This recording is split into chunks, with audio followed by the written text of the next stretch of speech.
Welcome to Biggest Geekus. We're your hosts. I am Joe. I'm Randy. And this is the first of our pre-recorded holiday episodes. So we don't have to, well, for me, work otherwise during the holiday season. I can spend more time with the family. So this is number one. We will have one other one. And we will be putting those out during the holidays. And so hopefully you'll enjoy this. We're going to be skipping the gaming news, and I'm going to jump right into the main topic, right? Jumping in with both feet. What we love... Huh? No, go ahead. I'm interrupting you. What we love about RPGs is the main topic. Since we wanted to do a positive episode because, we're kind of curmudgeon-y and like to bash on the easily bashable. Bam, bam, we're going to talk. Bam. Yeah, we want to talk about what we like for a change. And in this one, we have some questions we're asking each other and ourselves. The first one being, what is the big draw of a role-playing game to you, Randy? If you want to start us off. Complete and total control. Now, that would be kind of a joke, but I do secretly like that. Yeah. I'm a 99. Except for the secret part. Yeah, I'm a 99% GM guy, and I do like the control of building the world and crafting it. Though as I get older, I realize that, unfortunately, most fun is had when I loosen that up and let players have some access. But I like spending time with people in a way that we're kind of collectively building these really cool shared memories that are based upon our imagination. I was always kind of an army man, played with army men back in the day, and action figures, not dolls, dear. That's for my wife, action figures. And always imagining things that were going on, scenarios and exciting fight scenes and stuff. And D&D just added some rules to it. Or heck, playing cowboys and Indians back in the day. You're dead, I'm dead, you're dead, cops and robbers, you're dead, I'm dead. So all that's thrown out, and you actually have rules. So for me, it's, an imaginative sort of storytelling, play pretend that people want when they're little bitty. And I don't think it should go away as an adult. Right. Some of that is my way as well. Escapism, getting away from the world as it is and kind of making another world in your head and hanging with your pals while doing it. That's my big thing. Right. There's a little bit also, I don't know how big it is. The tactical part of the whole thing. The figuring out the puzzles and beating the bad guys part is fun as well. The game tactical's interesting for me. I would say I like it, but you know what I really like? I think I like on the tactical side, and I don't do this a lot, but I like when I can, when I try to do something really over the top and try to make a cool splash scene, but it's more about me showing off and being kind of crazy and everybody going like, man, that's a cool idea. Right. I can remember an example was at Gen Con. Let's see. I want to say my cousins JR and Jason were both playing in the game. There was this, I only saw 2 years they did it. It was something called the City of Ludin, and then it was Ludin Adventures, Ludinn. You can look that up on the internet. I think it's still around. And they would bring these impressive dioramas. We're talking mid-second edition days, right? So we're not talking recently. And they had in a big city they had built, Joe, and had a river around it. And it was tall, like 3 feet tall. And they could literally open it up. It had hinges. And so you could see inside buildings. Oh, wow. And it was just really cool. We were prisoners to start out with. We escaped. And they also had the old dot printers. Dot matrix printer, and they would ask you, it's like, what do you want to play? I want to play a half-elf ranger. Okay, do you want any kits? No, okay. Boom, print it off. There you go. You'd have your PC. Wow. And the DMs were very dynamic. They were way into the game, very excited, and man, you just got pumped up.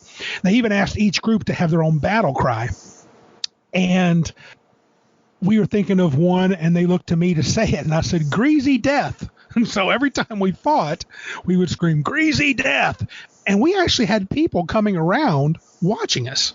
And so I'm sorry, this is kind of a long story. All right, have you got a sandwich and a drink with you, Joe? I got a drink. Okay, good. Sit back and chill. No.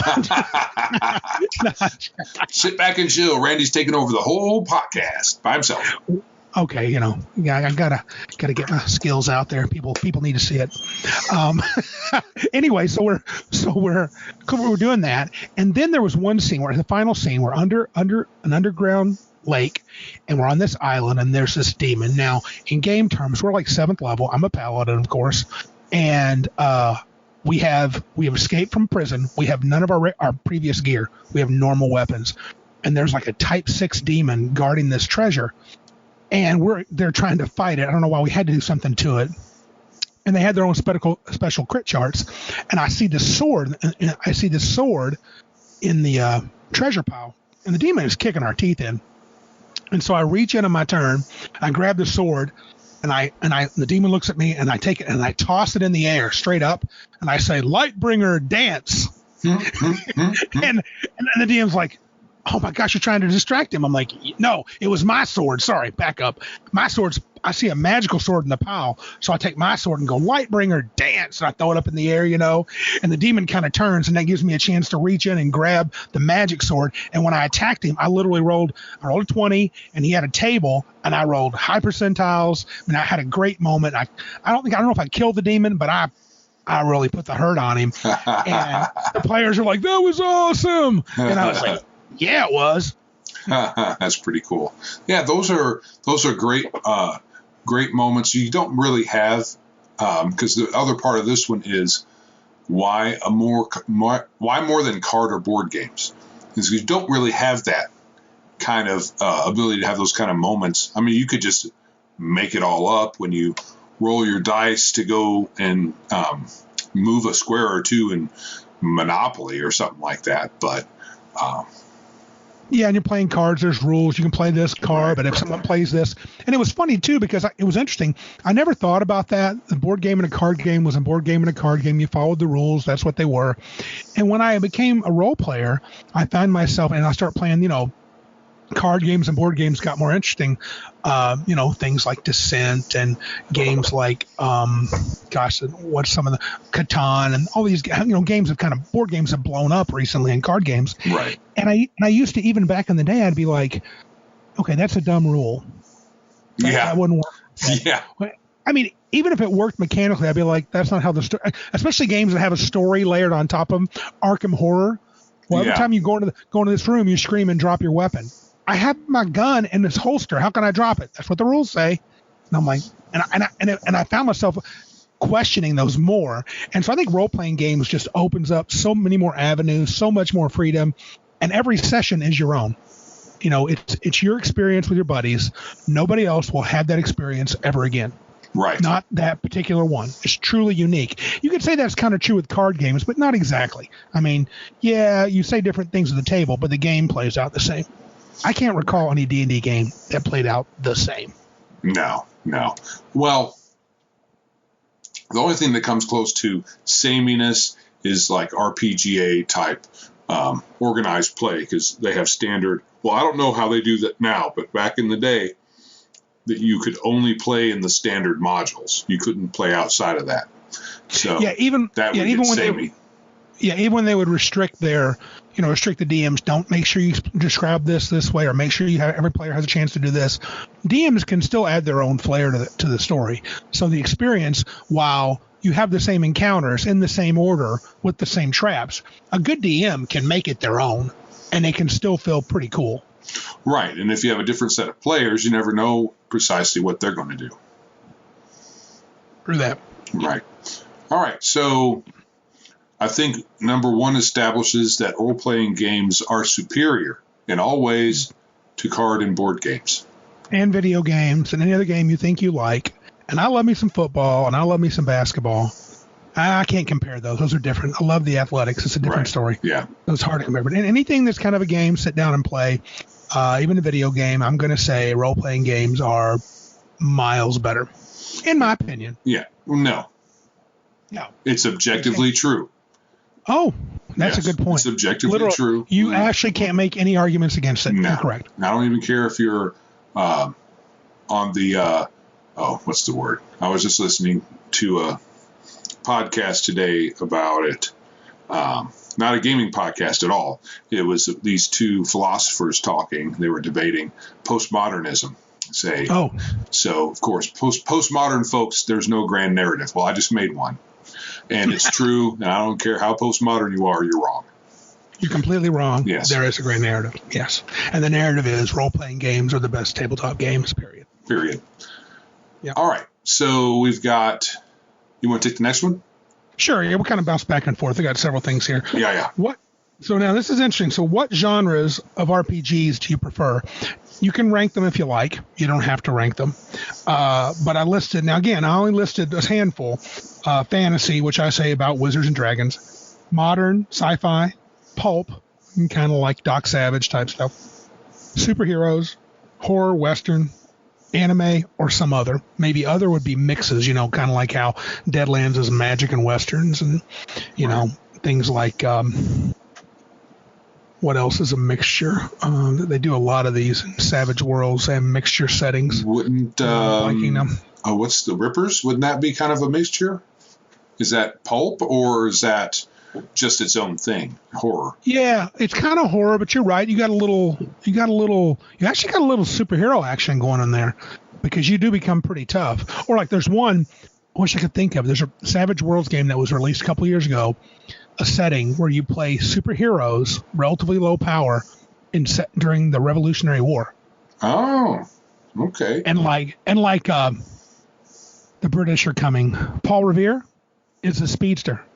Oh, yeah, you told me about that. Yeah. It actually sounds kind of goofy but fun. I mean, if you're a big history buff, it could be pretty cool. Would Resident Evil be a mixture, or was that just be a superhero game?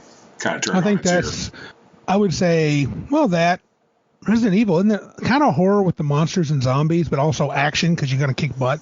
Right. At least in the movies, the girl does. I've never played the video game. No, I'm thinking of something different then. It's the Savage Worlds where you're playing in a superhero game where all the good superheroes got killed. Oh, Necessary Evil. Necessary Evil, not Resident. Necessary Evil. Yeah, you are kind of being the bad guys, but I think, to me, it seems like that game, that storyline, it doesn't have to be the case. In fact, it doesn't have to be the case at all. But to me, it seems like the bad guys would eventually come sort of the new good guys. They could be. That's certainly true. Because, I'm the bad guy here. You're not going to come here and be the bad guy that's badder than me being bad. So I guess, yeah. Yeah. So they would at least be good enough to kick out the other guys. Okay, so let's slide in other, just anything else you can think of that's not the ones I've listed. So for me, what do you put up at the top is fantasy, the number one. And I put, of the ones you listed, I put for preference fantasy, sci-fi, and westerns as far as Deadlands is concerned. Western horror. Yeah. I don't know that I've ever played just pure western, though I think I think I could do that. We mentioned once Boot Hill that we played, but I don't recall that. You said, I was listening to one of our old podcasts, and you made a comment that you thought we had played Boot Hill one time. I don't remember that. Yeah, I don't remember saying that. But okay. I might have. Maybe I was just referring to it as something that was an old game. I know that it was referred to in a few of the old TSR products, but yeah, I don't know if we played it either. So fantasy, sci-fi, horror, and the other ones, I mean, superheroes is fun, but I prefer the other ones to that. And the fantasy, sci-fi, western, I prefer those to superheroes. I guess superheroes would be my next one after those three. And then all the rest of them I just lump together. The modern, I think pulp, horror. I don't even know if I'd ever want to play anime, to be honest. Right. For me, anime might play like a superhero game anyway. Yeah, I have no idea. I just saw that as online as an optional. Depending. I mean, if you play something like One Punch dude. What's the name of it? One Punch Man. Yeah, man. I believe you. I don't know. Yeah, something like that. Anime. There's some of them are just, the anime is just folks fighting each other. In Bleach, it's kind of sci-fi like or superhero like because it's a little horror too because they deal with undead things. So anime is more style than genre. Yeah, anime applies to a lot of different genres. Like you can have an anime fantasy, and you can there's one that Jenny and I watched just recently, Seven Deadly Sins, and that's a fantasy. I think it's poorly named. I don't know what people have obsessions with sin in their fantasy, but essentially you have a bunch of folks and they're named after the seven deadly sins, but they're not actually those things. So I don't know where they got that from. Anyway, anime is like an overlay over another genre, but it can be its own. I mean, they have plenty of animes that are just schoolgirls running around in their schoolgirl outfits. Is that where the phrase "big eyes, small mouth"? Is that a anime thing? That's an anime thing. Okay. Yeah, I think for me, fantasy is number one for sure. I just feel very comfortable running that and playing that. Right.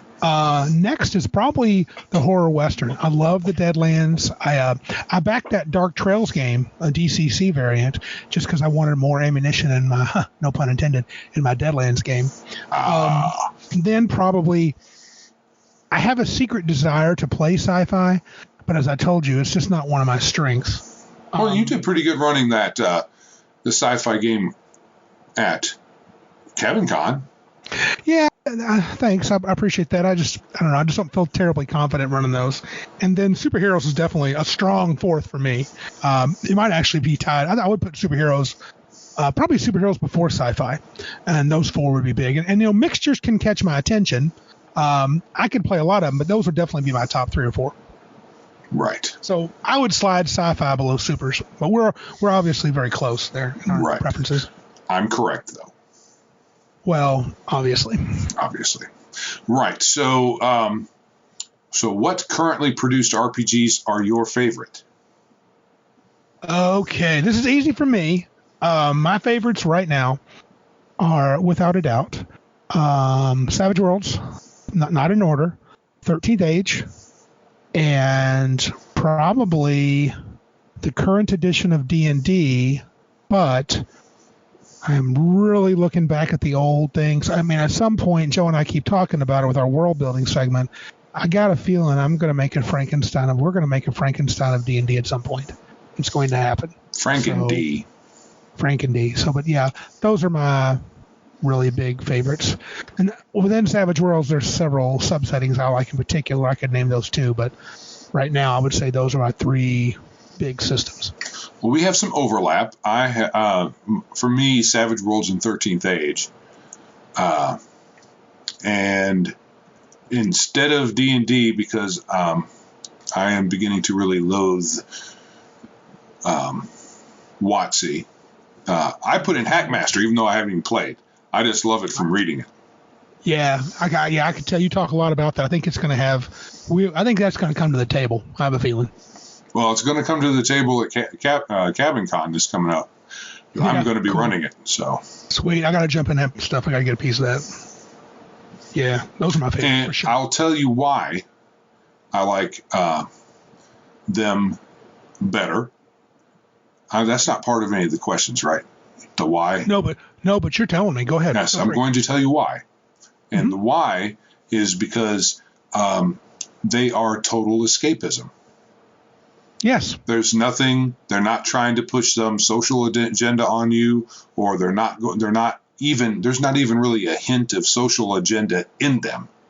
No. The little bit that I have no doubt that Pinnacle and the guys at 13th Age, Pelgrane Press, I have no doubt that they're woke as hell, but Probably. They don't care to make their game woke, which is fine. Yeah, you can have those opinions. You're welcome to your political opinion. And if you want to make a woke game, that's fine. I'm just not going to buy it. And Hackmaster, same. I I doubt seriously if they're woke, they have any woke bones in their bodies, but it's possible. Yeah, it's possible. But the game is totally bereft of anything. They barely even use pronouns. They don't make pronouns a big issue or anything like that. So it's really, that's one of the reasons why I like it. Plus, it's kind of it has some old feel to it. Yeah. Scratches that nostalgia itch. Yeah. And Kendra Co., I mean, they're about gaming, dude. Yeah. I mean, I read them back in the day, the comic book Nights at the Dinner Table. I picked a few up when I've gone to the game store the last couple of years. They're still pretty darn funny. Those guys are about gaming and having a good time. I don't know their political opinions, and I don't want to know their political opinions. Whatever is cool, dude. You do you. I thought we're playing games here, and we're getting into a dangerous zone. So let's get back to love. Yeah, well, the thing is that kind of plays into the next question. I kind of jumped the shark on that one. Shark jumper. What does a particular company move you to buy or engage in a game? And we already talked about Hackmaster and what draws me to it, Kenzer and Company. Yep. I'm probably I may even start looking into the OSR games more closely, and because it seems so far the little bit I've looked at into the OSR, they don't care about that part of the current game scene. I have a feeling you and I would find a couple of things we'd really like in OSR. Right. We really do. I think Pinnacle announces a Kickstarter. You know how I roll. You just go you got my $150. Here you go. Because they're almost always going to do something cool. So yeah, they get me going. Pelgrane Press. They got a couple of new things I haven't bought yet, but I usually watch that and I buy their stuff. They'll get me to buy a game pretty much not sight unseen, but I'm listening when they're talking about a new when they're talking about a new product. I'm listening. Right. And that's the way I used to be for Paizo, but that's gone away a long time ago. Yeah, and I'm losing that I pretty much lost it with the WotC too. But right. What kind of players really make you want to join the group and play the game? And there's some other sub questions. I'm just going to add it in there because I think we'll end up flowing into it anyway. Sorry. So what kind of players really make you want to join the group and play the game? Does whether or not it's a campaign or one shot make a difference or change the type of players you seek for it? Is there an ideal number of players? So this is when I'm coming to play, Joe's coming to play a game. These are the players I want at the table. Right. So, the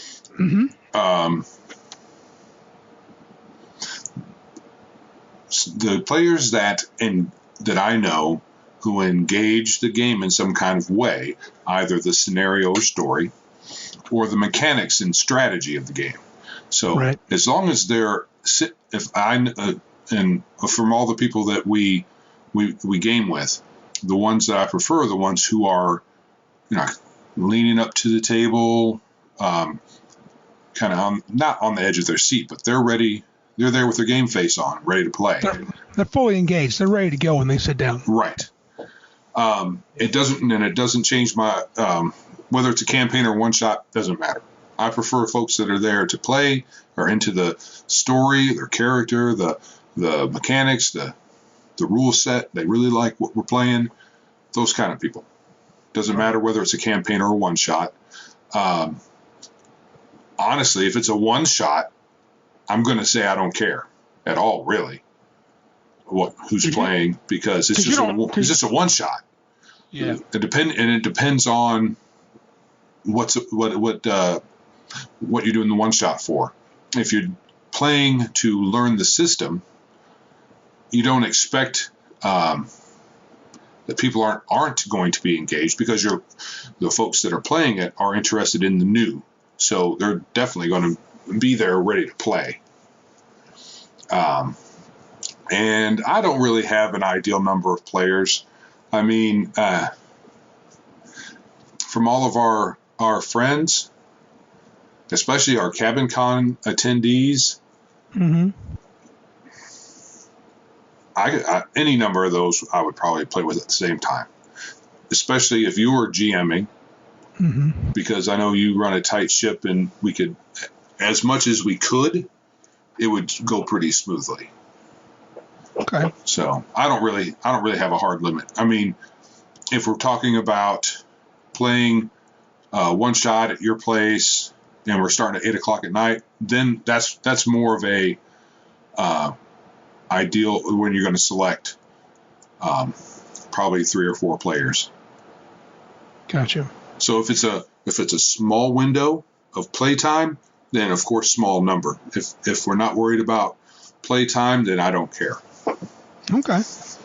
I guess for me, players I like at the table, and again, it's mostly from me as a GM. I can't help it. As a player, I'm probably a little bit like you. I think as a GM, I have a little bit different preferences. When I give the elevator pitch for the campaign or the one shot, I want players who are like, this sounds really cool.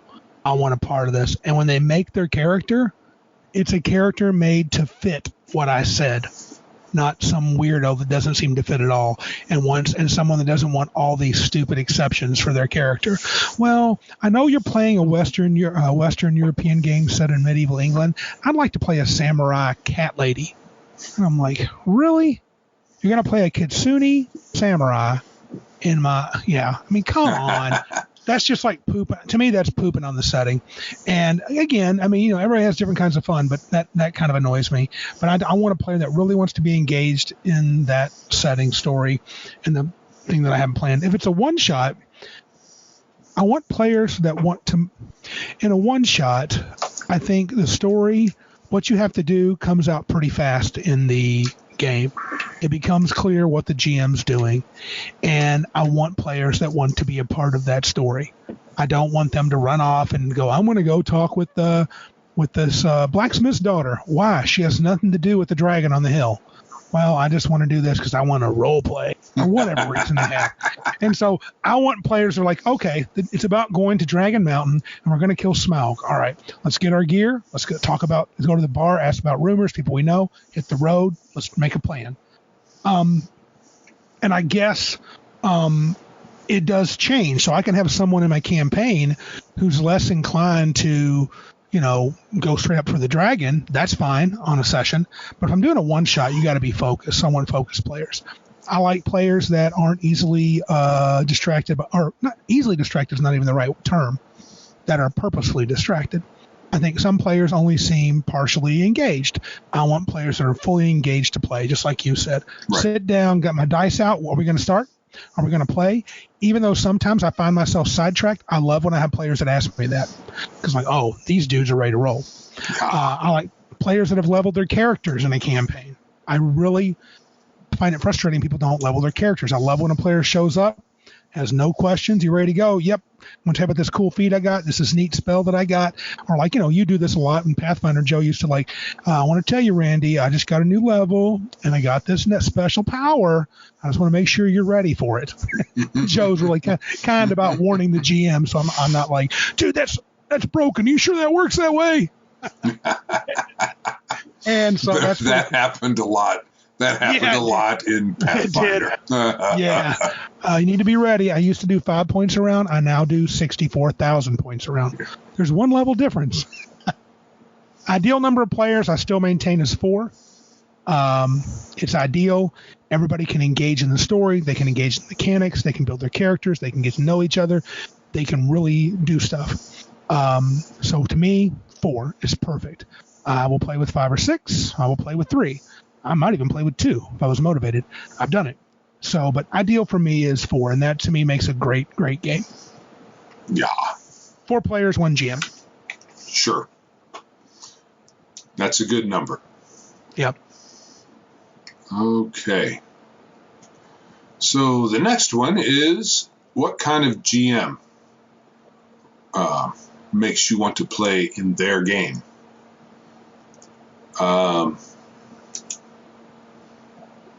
Yes, I'm talking to you, bud. Okay. Sorry. Bueller. I know. I'm staring off into space. Sorry. You're doing a podcast. Okay.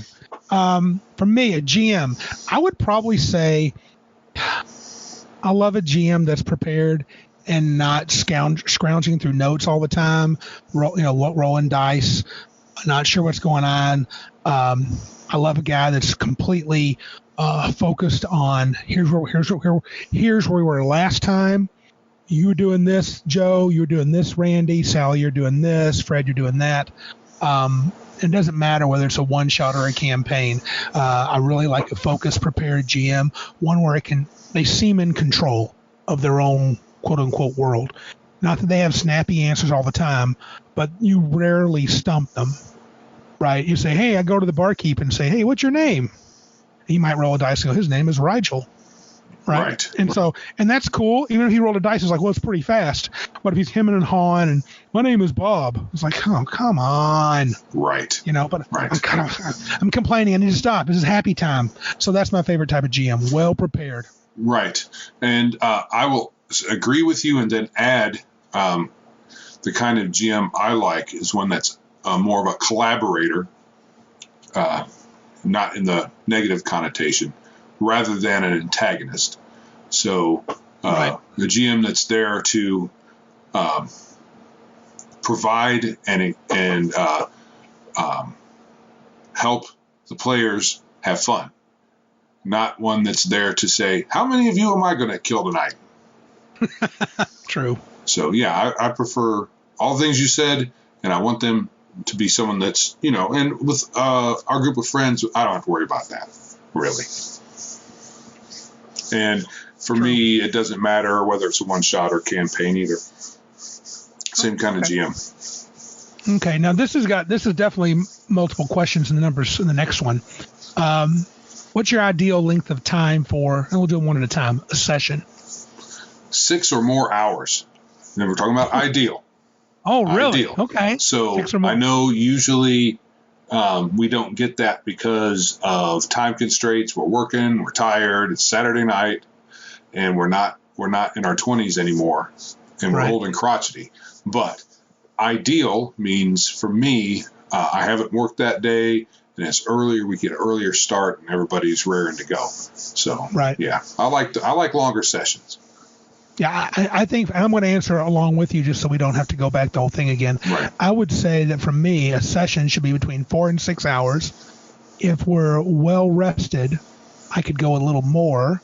And if we tell the tale, it can be a little shorter. But truthfully, ideal is somewhere between 4 and 6. In fact, I'll just say 5 hours. That's a good time for me. I just think 6+ is much for me. But, I mean, like you said, if it's a good game, it's a good game. Yeah. Okay. So the second part is ideal length for a campaign. Yep. So I'd say at least a couple of months. And that's with you playing every other week. So it probably more, maybe 3 months minimum. Maximum any amount of time. It'd be cool. 6 months, twice a week. That would be a great campaign. 6 months, twice a week. That would be great. If we could ever do it.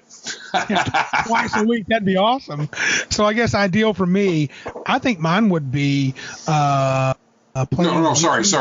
Twice a month. Twice a month. Every other week. Yeah. Every other week, not twice a week.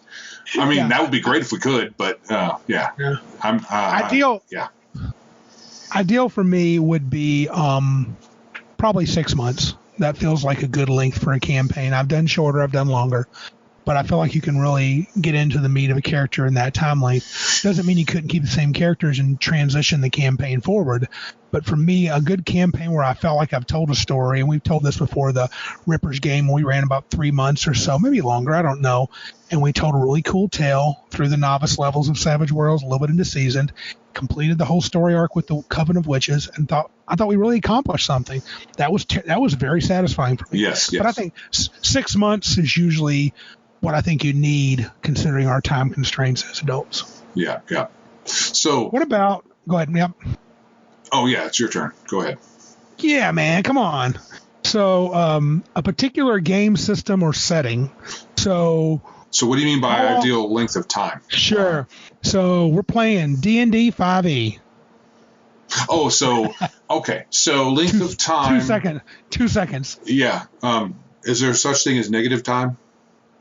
I mean, theoretically there is, but realistically.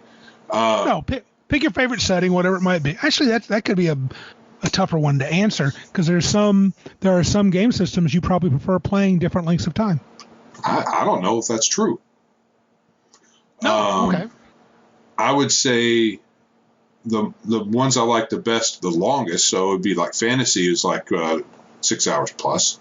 For type of game, fantasy setting, system. I don't know. I would say if we're playing 5th edition, and someone's got my arm behind my back and twisting it, so you will play. Right. Then once I'm in it, I'm fine. And I have fun. Like we're going to play a 5th edition game with Philip on Wednesday. Right. And I mean, it's only going to be 4 hours, but I'm gonna feel like, why can't we play longer? Because sure. I just want to hang out and have fun, and I don't really care. So the game system there for me probably doesn't impact how much time I want to play, unless I don't like the system at all. Right. Or the people I'm playing with, which it can be because I'm a grumpy old dude. Yeah, but what about, so I'm saying let's pick your favorite. So we're playing Pathfinder 1. Okay. One of your favorite versions of D&D. Mm-hmm. 3.x. We're going to play this game. We're going to play Pathfinder 1. Oh, we completed that campaign. We played Rise of the Rune Lords. Hey, let's play a new game. We're going to play Pathfinder, and Joe's going to run a homebrew. We complete that game, and then, hey, we're going to play Pathfinder, and then Randy's going to run something else. So could you keep coming back to the well once you have? So the question was, how long can you keep milking that game system before you're like, dude, I need to do something else? Or does that even happen? That doesn't really happen for me. If somebody else suggests doing something different, then I'm like, all right, no problem. Because I think for me, the only reason I stopped desiring to play Pathfinder was because of Paizo being a bunch of weirdos. Right. But I didn't really, well, to be honest, I guess it's not a function of the system itself. I guess it's more has to do with the gigantic body of work they have in it and slogging all the way through it. Once I have a player or a character, and then I'm fine to play for however long. It doesn't really matter. Right. So you can start a character at first level and playing to epic over a 5-year campaign, playing the same system, same setting, and you could easily picture yourself still having fun. Oh, yeah. Yeah. Yeah. No changes. Every time you sit down to play a role-playing game, it's Butch the Fighter, Planescape, 3rd edition. Let's do it. Let's do it. Okay, cool. I think for me, a year is an ideal length for a for a game system to be played through. For a setting, no time limit. If I like it, we can keep playing the setting. I'll just move things around. Doesn't mean I can't. I mean, obviously, I played 3.x for pretty much the whole run of the game. 3.3 edition, I played the whole run of the game. Yeah. So that was 8 or 9 years. I played 2nd edition, gosh, from 89 till 2000, so 11 years. So I can play the system, but I think I'd like breaks because there's other systems I like to run and play. So a year is good for me in general, but for setting, no limit. I mean, I could run 3rd edition Planescape, turn around, run 5th edition Planescape, run Savage Worlds Planescape, run 13th Age Planescape. Doesn't matter to me. Right. I think for me, I just don't have that. I do look at other systems and say that'd be fun to play. But while I'm while I'm in a campaign, it's not like I can't wait to finish this and I'm going to jump into this other system because I'm wanting to break from the current system. I don't really get that. Okay. I understand people do that. I'm just saying I don't get that itch. Right.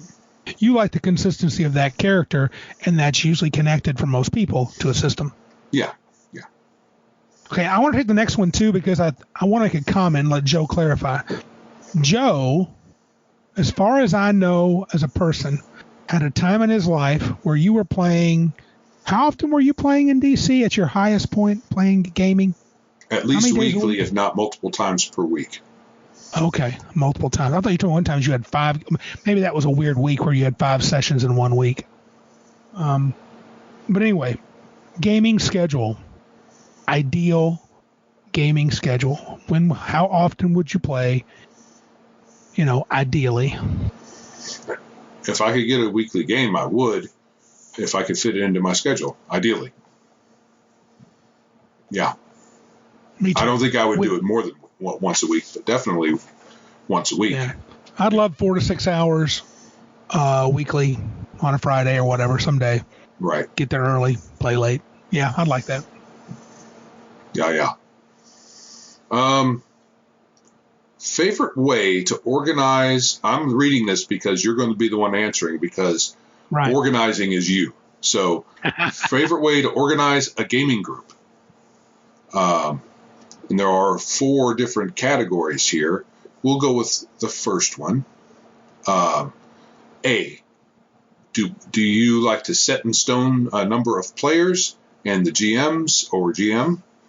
Rotating cast of GMs, players with large number to choose from, pick up and play or organized play, maybe at a game store, or you only had 3. I added one. Oh, do it. Online. Oh, thank you. I know why you forgot that one.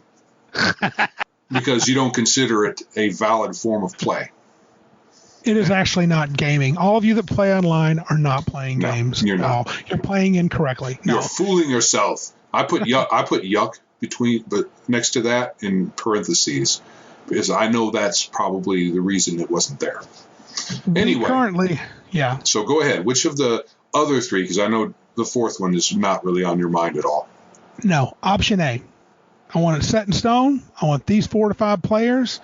And I want me to GM, and I want us to play every week. That's what I would ideally have. I would love that.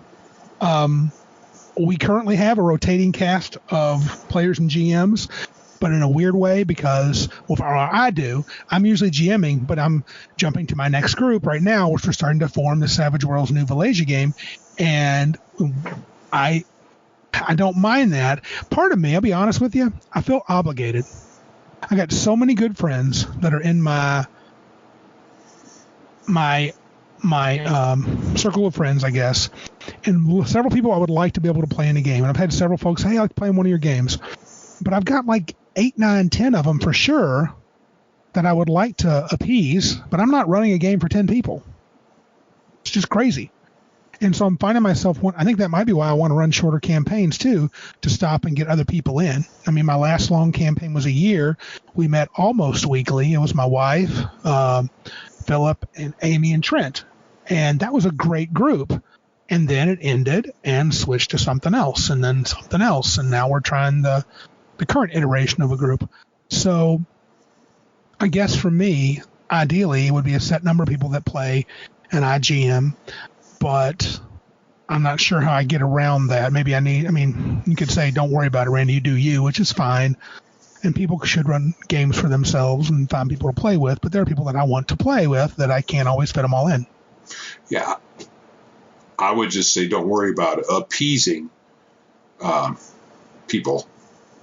I mean, appease is a strong word. Well, I know what you mean. You want to be able to play with all the different people because they want to as well. Right. But you can, like you said, there are physical time, space continuum constraints to all of this. So you put up a game, pick some people, and you play. And if some people, I don't know if anybody gets their feathers ruffled. Hopefully not. Hopefully not. Hopefully not.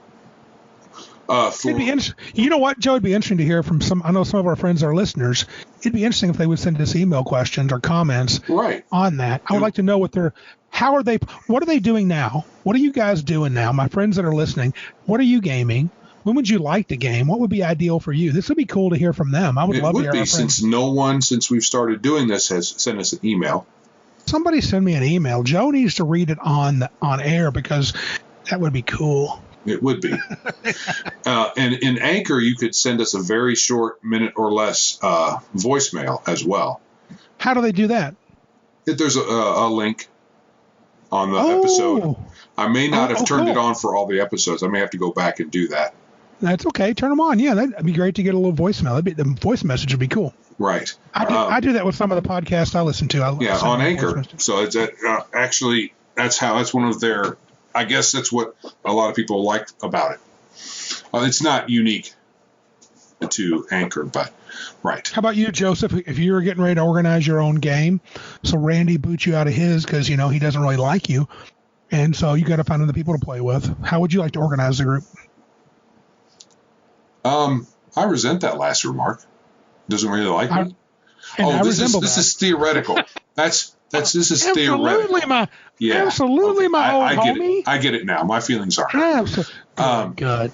I don't truly have much of a preference. I don't want it to be loosey-goosey, and I don't know who's going to be showing up ever. So B is probably where I would put first. I would say online is not to be considered. Game store, organized play, last resort, very last resort, probably in the same category as online. Don't really want to do it. Not that there's anything wrong with game stores, but I guess what the game store would be good for is if we're not right now with what's going on. Probably not going to be able to meet at a game store because of the virus or because of our reaction to the virus more accurately. Truth. So I'm just not a huge fan because if I'm relying on game store, sometimes I've met good players at game stores, but I've also met all kinds of weirdos. So there's that. Yeah, but we're kind of weird too, to be fair. No. Okay. I'm not going to be fair. We're normal. Everyone else is weirdos. Sounds good. I like that. Yeah, I get that. I just, I'm just thinking of the last episode and the hygiene comment. So okay, dude, I'm confused. So which option is number one for you? Would be B. Probably B. Oh, okay. You like rotating cast of players and only so it can be flexible. Just for being flexible.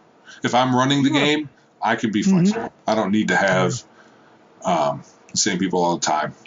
I cannot. I'm completely rigid. I can make no changes. It's not far off from truth.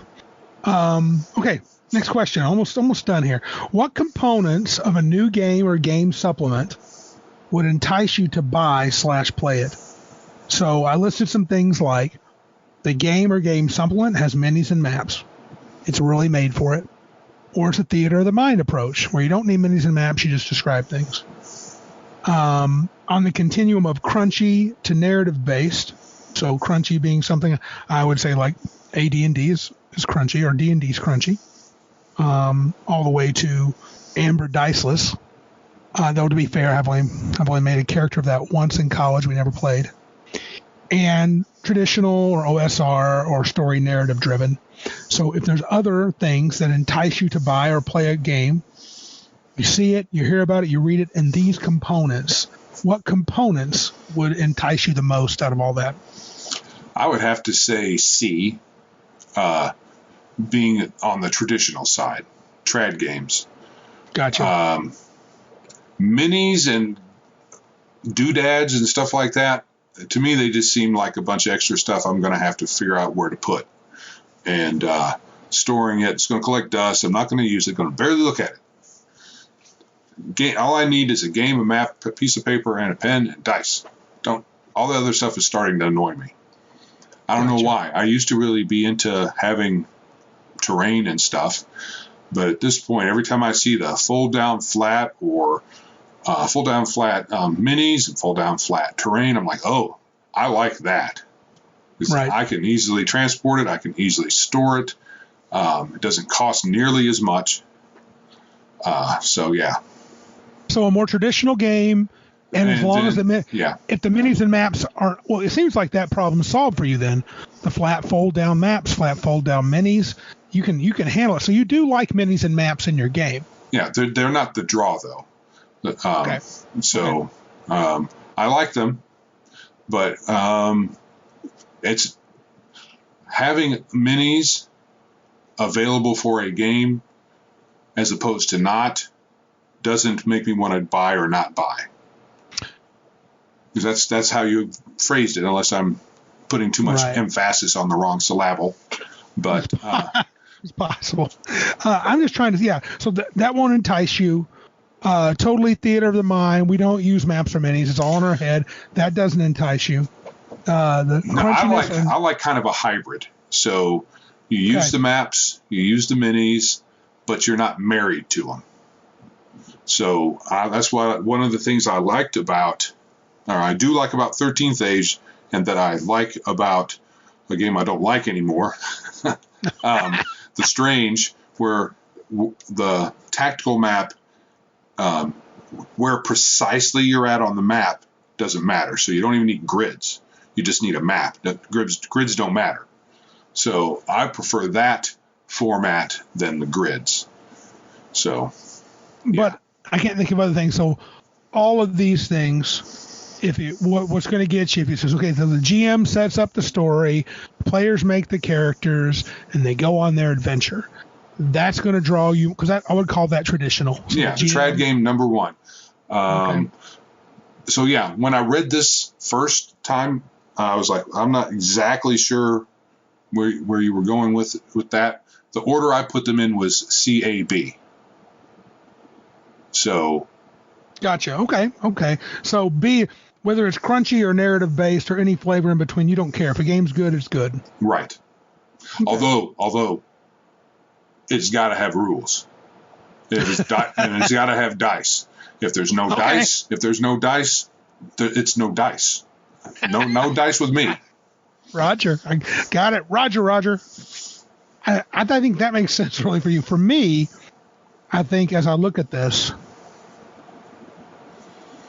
I'm not sure if any of that calls to me.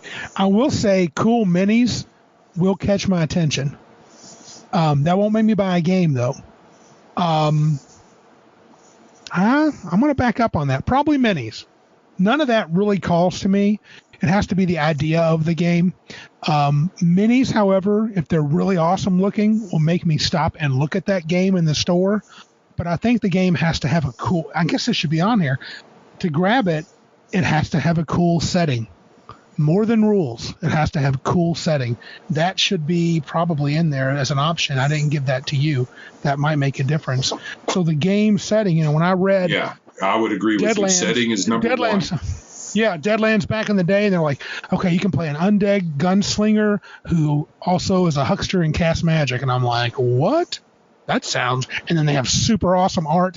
I'm looking at the book, and I'm like, this setting is insane. I'm in. Right. I mean, there's some overlap between setting and rules because the rules tell you what things are in the game that's available to play, and then that's reflected in the setting. Mm-hmm. But setting, I think, does have a higher spot because it can. It's gonna make me want to. It's gonna get me to look at it closer than just, hey, here's a trad game. Okay. Yeah. I think here's me. Setting is number one. Setting number one. And the rules have to be moderate. I do not want to see a game with 57 different skills on your sheet. Not even 3.x kind of bugs me, but it's definitely a max number of skills game. I also like minis. So my 1, 2, 3, which I didn't list for you, setting is one. Moderate rule system, not crazy crunchy, not just, how do you feel about the scene? Right. And then I need to have some I'm the opposite of you. I like the stuff. Yeah, I have a lot. I know. I have a lot of the stuff, and so yours is more about storage and keeping all that crap cluttered in your house. Right. Mine's more about he who dies with the most minis wins. Yeah. So. Yeah. Yeah. Cool. So, what properties of the gaming space or location make you want to play there over and over? This was an interesting question. Mm-hmm. So, for you. For me, okay, I like a gaming space that has space. Yeah. First of all, I've got to have elbow room. Since I'm running, I've got to have elbow room. Got a place to put my crap. People have to have a place to put their crap. And then you got to have a table to play on. And those things, ideally, would be separate. I also think a great space should have cool crap in the room, like cool posters, miniatures laying around, neat geek culture. Ideally, it'd be themed to the game that we're playing, but that's a little picky. Yeah. But I do like a space that's spacious, and we can sit down and stretch out, have a place for your sodas, you got a place for your chips, you got a place for your dice. I mean, I can't tell you how many times I have wanted to buy one of those super expensive gaming tables. I mean, they just look beautiful. A friend of mine, Tom's, offered to build one for me, and it wouldn't be cheap, but it would be all that. I saw one, he showed me some wood that had this blue arcing curve in the center that was like a river, and it was in the wood. Oh, wow. And I was like, oh, that would just be gorgeous. But I'd probably be looking at $5,000-$6,000 for that table. And half of that's just for the wood. And he's very crafty, you know, Tom. And anyway, I was just like, I don't know. But for me, the space has to be spacious. I don't like to be cramped. I like to have fairly comfortable chairs for everyone. And it would be nice if the room has some ambiance, you know, gaming ambiance. Right. So I overlap a lot with you there. Lots of space and comfy chairs. Mm-hmm. I don't really care about the decor, although the decor is cool. If you have cool decor in there, it's nice and cool. But function, for me, it's functional. So having lots of space, so you have lots of room, and comfy chairs to sit in because you're going to be there for a few hours. And then I also put, but it's mainly the people. Yeah, 100%. It's the people, not the place. I can play over a little what's that called? What are those called? Microwave dinner tables? Those little tables. Yeah, TV trays. Yeah. We have TV trays. Put those suckers down. We roll dice on that. We take turns, pass it around. There could be a little dice box we got to pass around, sit in comfy living room. Like you said, we used to play in the living room. Oh, location, someone's house. I prefer that over anything. Someone's house. Someone's house, not a game store, if I can help it. Not a library. Not a library. No. Nowhere where someone's going to, one, you're going to be competing for airspace, and not for breathing, but for noise. And two, where you're not having somebody telling you to be quiet, like in a library. I don't know. Have you ever played in a library? I've never played in a library. I did once in college. We played in that library. You know, as I look at these questions, I think I kind of got off topic. We're supposed to be telling what we love about RPGs. I guess these are all the ideal things. I will say this. I think I have a decent place to play in my house. I think Philip has a great place to play. Oh, yeah. His is better than mine, and I like mine. I'm trying to think who else has a really nice space right now. I think Patrick will have a good space eventually. He's just moved into a new house. So everybody else... our rooms do double duty. So my dining room will be a gaming space, but it's going to be double duty. And it serves... it'll be perfect for your ideal number of players, because the most you can seat is 6 around the table. No. It's a good space, though. Yeah. You have a good space there, though. That space is good. You guys got a lot of stuff you got to clean out and rearrange. Yeah. Yeah, your space is good, though. That's a great place to play, actually. Yeah. I don't mind that at all. And other people have other, places, but to me, it's somebody's home, a friend of yours home. I don't want to play in a game store. I don't want to play online. I don't want to play in a library. Yeah, no interest in that. But, it's funny. I'm looking at what we love. I guess we can say we love it because we've had these experiences, and I think we can say these things would make us love the game. And all these things have come true. I've experienced all this that I love. Yeah. Oh, sure. Me too. Because I play in your gaming space and in Philip's, and they're both great, and mine. And I guess ideally, we can talk about this too. Location would be my house because I don't have to travel. Good point. I think have to travel versus somebody else's superior gaming space. I will take the not travel as if I could have my druthers one way or the other. Yeah, when it comes with friends, I'd rather play with friends in a crappy place than my place with people I don't really care about. Oh, sure. The good thing is we have all these options. Even now, in our trying times, such as they are, we still have those options. Yeah, and that's what's great about RPGs today, just for everybody, not just us. We have, people have opportunities like this. Now, I don't say everybody has what we have. We're truly blessed. We have good places we can play, people that'll host. We have online capabilities if we want to do it. When the COVID thing's over, we had a couple of game stores we could play at. And not that I was too keen on that, but we did. And I think we've had some ideal lengths of time. We've run really good campaigns. We've had really good sessions. We've had super fun systems. I guess I could say some good things about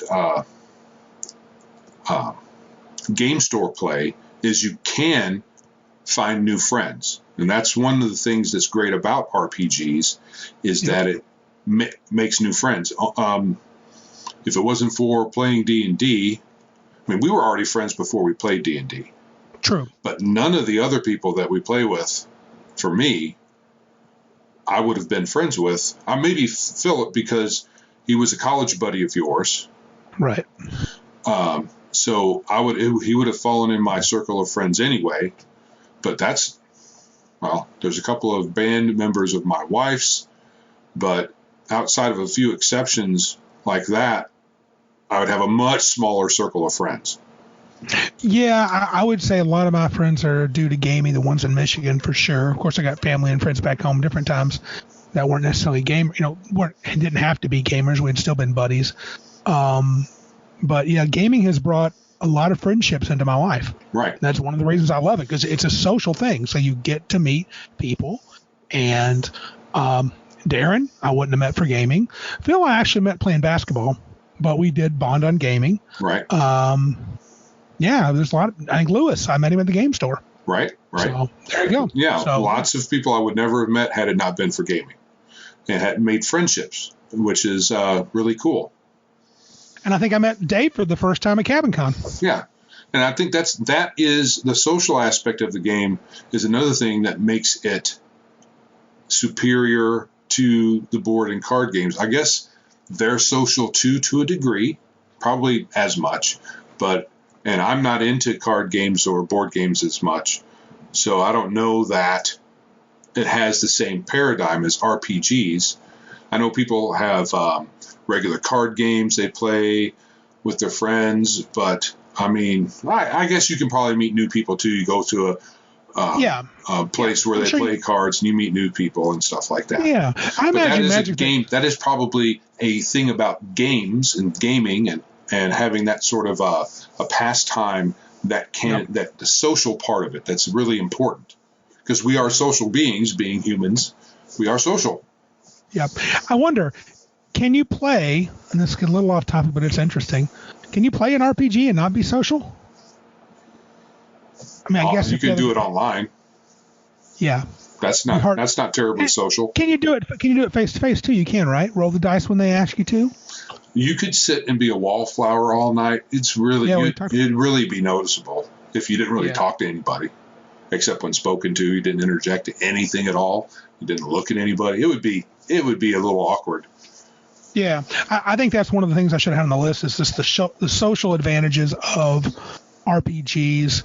And I think even as young people, we laugh sometimes, some of the goofy crap we did, the Week of 1,000 Dead Wizards that you got to experience, and a few other things we've done that were dumb, Monty Hall stuff. And, but it builds experiences, and we got better at it. We play the game better today than we used to because we grew up and grew up together socially, learning how to deal with each other at the table. Right. Things we liked, things we didn't like, and I think that's a friendship maker, dude.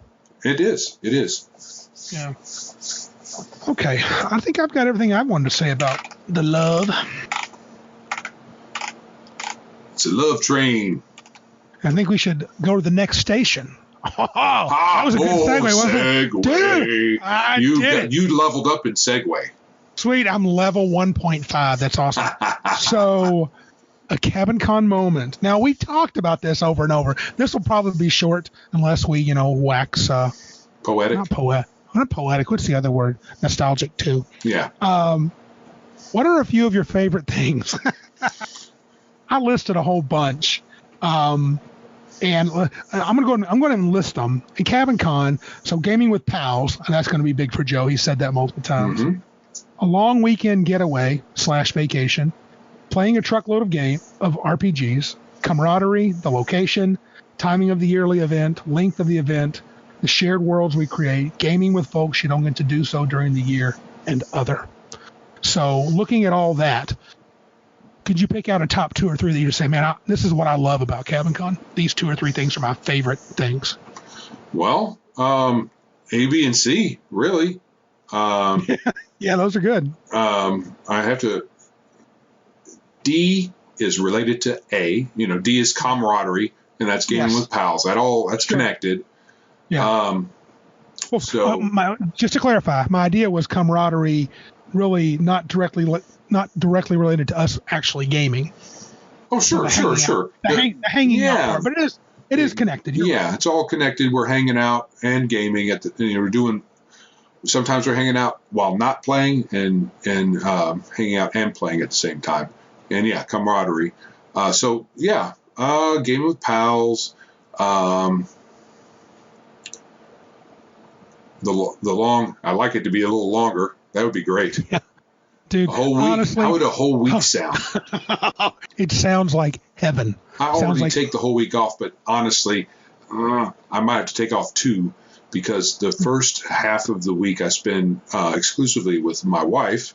Sure. And then the second half of it is exclusively with me. Yes. It's very, very romantic. Yeah, we go to the small cabin and lock the door. Oh, we do. We lock it right up. Yeah. I lock Joe out. You need to. I know, you sexy thing. Yeah. I tell you what. Gaming with timing. I don't see that as being. I don't care when. The when doesn't matter. Right. Except as long as it doesn't interfere with other things, anniversary and stuff like that. It is definitely an event that has to go in your calendar that people. I mean, we have a guy in the group, Larry. He puts a countdown on the CabinCon site every year, a countdown number, and it goes down 237 days to CabinCon, 236 days and 42 hours to CabinCon, 14 hours to CabinCon. That's pretty cool. Some guys we look forward to it for their vacation. I think for me, the camaraderie is number 1, including the gaming. I like the shared worlds. If not shared worlds, the shared times we create, the gaming times that we create together, and getting to see people. The memories. Yeah, but even within the gaming thing, we had a very cool gaming, event. This happened, that happened. Oh, sure. People remember. Remember when Pat chucked his dice into Lake, not Lake Houghton Lake? It's like, dude, that was great. Did any dice get chucked? Dice have been chucked into Lake George. Yes, Lake George has got a few. Its fair share. Yeah, I know Pat was the first. He played a barbarian. He rolled, he said 4 or 5 ones in a row. And what was great about what he did is we're playing this arena, the Elysium, pre-Elysium game, where this one we had 8 or 9 guys. We're crammed into one small cabin at a different place. And we still have a lake there, like Houghton Lake, and he's having a rough way to go. He just rolls ones. We're still playing. And it finally ends, and we look, and it's near the end, and we look around like, where's Pat? It's his turn. Where's Pat? And we all look outside the big window, and he's walking toward the lake. We're like, what is he doing? And then he just hurls that D20 out into the lake. And dude, we we must have had an uproar for 10 minutes. More than that, 15 probably. We just all cackled laughing. It was so great. And he was mad. Yeah, he was. That was great. And he's good. He's good. Good about it. He's not good. He's not butthurt or nothing. But no, it's a classic. It's one of the top memorable. We got a few top 5 Cabin Con moments. We should probably do that one time. But yeah, those are my favorite things. Yeah. All right, I think that's good. Okay, so in the arena of building a better gaming world, yes, ranking on a scale of 1 to 5, where 1 means do not remotely care if it happens or not, and 5 means it is absolutely vital that this happens for me to be satisfied with our attempt at this project. Okay, so far, to clarify, before you go too far, we're talking about the project of building a gaming world and a system. Joe and I are playing around with stuff. Most of this stuff is in the ether, in the cloud, talking amongst each other. Though Joe has done a lot of work, a framework online, I have yet to agree with it. So, no, I'm just kidding. I'm just kidding. We don't have a lot of pencil, markings on paper. This is high-level stuff, right? Yeah, at least 20th. 20th level for sure. Maybe 21st. Okay, yeah. I'm sorry. Interrupted Joe. Scale 1 to 5. 1 to 5. First one. Creating our own RPG setting. 5. That's a 5 for me. It's vital. Oh. Yeah. Oh, we haven't done anything. We haven't done anything if it's not that. Okay. Yep. Setting. What about you? I put it 4. What? I don't think it's not. Okay. Because I am rarely at any extreme ever in my whole life. I know. Yeah. I do pick sides, but only because I've invented sides in my head. And I don't just pick sides. I run to the furthest point of that side. Yeah. And holler, you're on the wrong side. Right. So it's not vital in the existential sense.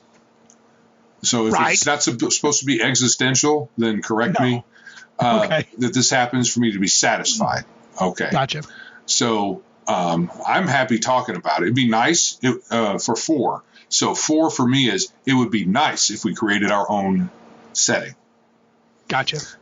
Not vital, but it'd be nice. It'd be great. I'd love it. But it's not vital. So the next one is creating our own RPG system. I put the same thing 4. You're going to hate me for this. It's probably a 2.5. I know. Today. Tomorrow it'll be a 5. Yeah, you waffle on that a bit. I'm now, member of the the faction, the Chaositech Harmoniums. Oh, that's the Chaos Harmonia. Right. Harmonious Chaos. That's my guild. The Guild of Harmonious Chaos. Right. Creating the best setting or system. I put a 1. Oh, okay. Now, it doesn't need the best. The best for us. I don't even for us. How do you even say best? You say best. Yeah. I would say nuts near me. I'll punch him. Right. So I would say 3. 3 for me. I don't know that. Best. I really wasn't even sure how you would even arrive at knowing it was best. Fair enough. And then publishing. I put a 3. I'd say that'd be cool, but I'm also thinking realistically, it's highly unlikely.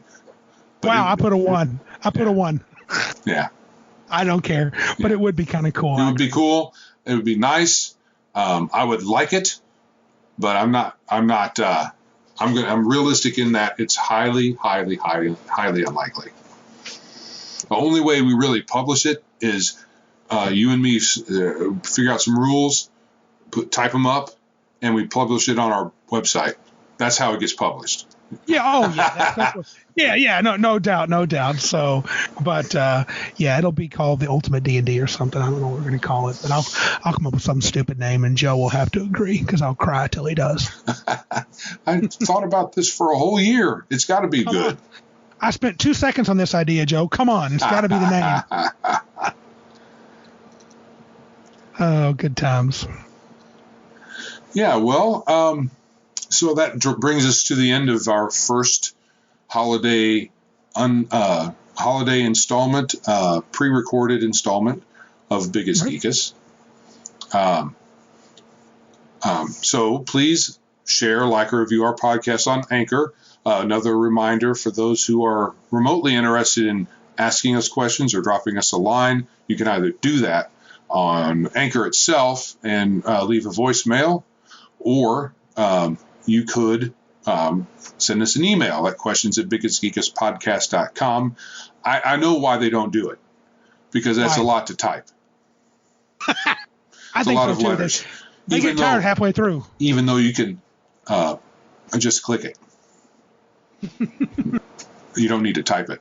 Anyway, you could also go to our website at biggestgeekuspodcast.com and click on the support tab, where there are lots of options to support us, and where any contribution that you make, we will appreciate a lot. We probably will even say your name out loud online, on the podcast. Probably will.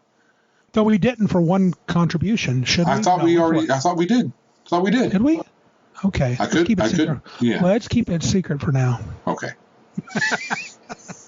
Yes, we have one so far. Right. So either the rest of you don't value the podcast, or we're not doing a good enough job. You could also tell us at questions@biggestgeekuspodcast.com whether or not we're doing a good job. That would be great. Yes. That would be cool. Even if we suck, say you guys suck, fix it. And we're like, hey, okay, then we can do better. We might not. Might not. We might send you a nasty email. We might quit podcasting and go cry. We might all go cry in our rooms. Go cry. Take our toys at home. Take our toys away and cry. Anyway, this is Joe. And I'm Randy. And remember, if you can't be big like us, then be geeks like us.